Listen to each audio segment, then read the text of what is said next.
ni tampoco él se hubiera atrevido jamás a mirarlas de frente. A nadie miraba así, cara a cara, como si en los ojos ajenos hubiera una verdad demasiado alta para sus fuerzas. Una vez oyó decir que no era noble caminar siempre con la vista caída, y desde entonces fue todavía peor. El miedo mismo de parecer cobarde le dejó los párpados clavados al suelo. Allí, entre la gente de su barrio, de su arrabal interminable, de aquel suburbio ferroviario donde las tardes olían a carbón húmedo y a ropa tendida, caminaba como quien pide perdón por ocupar un lugar en el mundo. Pero en el centro era distinto. Cada domingo descendía hasta aquellas avenidas luminosas donde la ciudad se desplegaba como un escaparate infinito. Iba solo entre la multitud festiva, atravesado por el estrépito de los tranvías, las bocinas y las conversaciones veloces.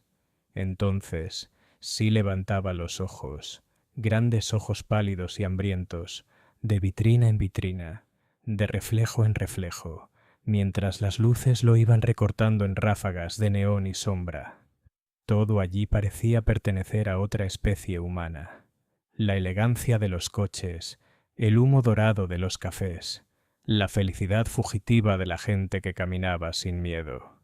En las tinieblas tibias del cinematógrafo encontraba una intimidad que la vida le negaba. Las mujeres de la pantalla, enormes y remotas, descendían sobre él envueltas en una claridad irreal, mezclándose con el olor de los cacahuetes tostados y el vaho cansado de los domingos. Y luego, al salir, la calle seguía poblada de perfumes, risas y telas de colores que giraban como pájaros. Mujeres apenas entrevistas tras los cristales, mujeres instantáneas, fugitivas, deshaciéndose en la corriente de la multitud antes de haber existido del todo. Con sus 12 o 13 años de virilidad temblorosa, soñaba entonces un universo confuso y febril de cuerpos, caricias y murmullos. Imaginaba una fauna femenina casi vegetal, una floresta de curvas y de cabellos, como si el deseo fuera un jardín desordenado creciendo dentro de él. Fantaseaba sin saber todavía qué nombre darle a aquella tristeza encendida que le recorría el cuerpo. Pero estaban sobre todo las mujeres de su barrio, las vecinas eternas de los patios y las ventanas, las muchachas de falda viva y las matronas de carne obrera y bien alimentada por el pan y el cansancio. A ellas no podía, ni quería, ni sabía mirarlas más arriba del escote.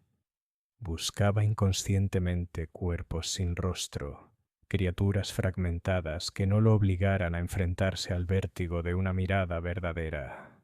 Porque el amor, ese amor visible de los atardeceres, cuando las parejas cruzaban abrazadas la pasarela ferroviaria rumbo a una pasión vagamente viajera, le parecía todavía un territorio inaccesible.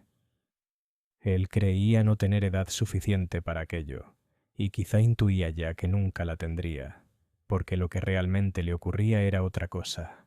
Era un tímido incurable, un muchacho desproporcionado y frágil, de grandes pies y grandes orejas, de voz vacilante y ojos inseguros. Un muchacho que atravesaba el mundo como si siempre llegara demasiado tarde a la vida. A Jonás no le van a gustar las mujeres. Lo que pasa es que le van a gustar demasiado. Y acaso tenían razón sin saberlo, porque en aquel muchacho de rodillas huesudas y corazón inseguro ya comenzaba a agitarse una desmesura oscura, una fiebre sin nombre que era mitad deseo y mitad tristeza.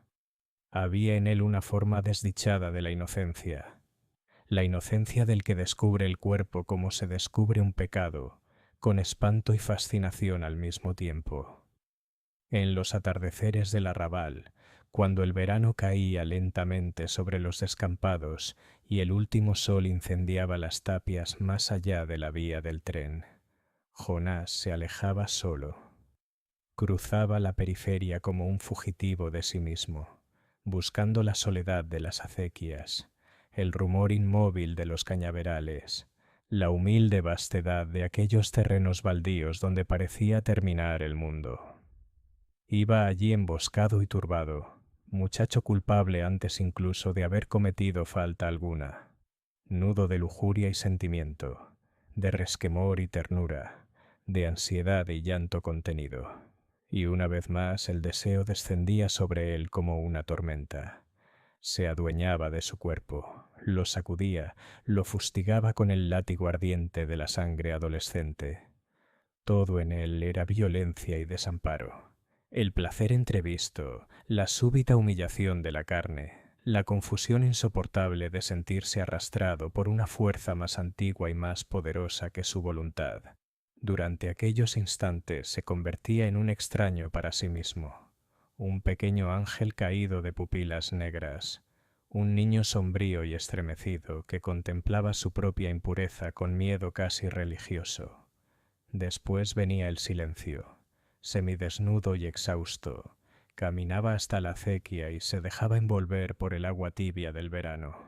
Permanecía allí inmóvil, con los ojos cerrados, como si el agua pudiera borrar la vergüenza, enfriar el incendio secreto de su cuerpo, devolverlo a una inocencia anterior. Y en aquella quietud, líquida el mundo, parecía alisarse lentamente. Huían las imágenes convulsas del deseo, se apagaban las visiones febriles. El corazón recuperaba poco a poco un ritmo humilde y cansado. Tal vez no era redención, tal vez era solo frescura. Pero bajo el cielo creciente del descampado, liberada ya de la pasión de los hombres, la noche comenzaba a ensancharse con una gravedad pensativa.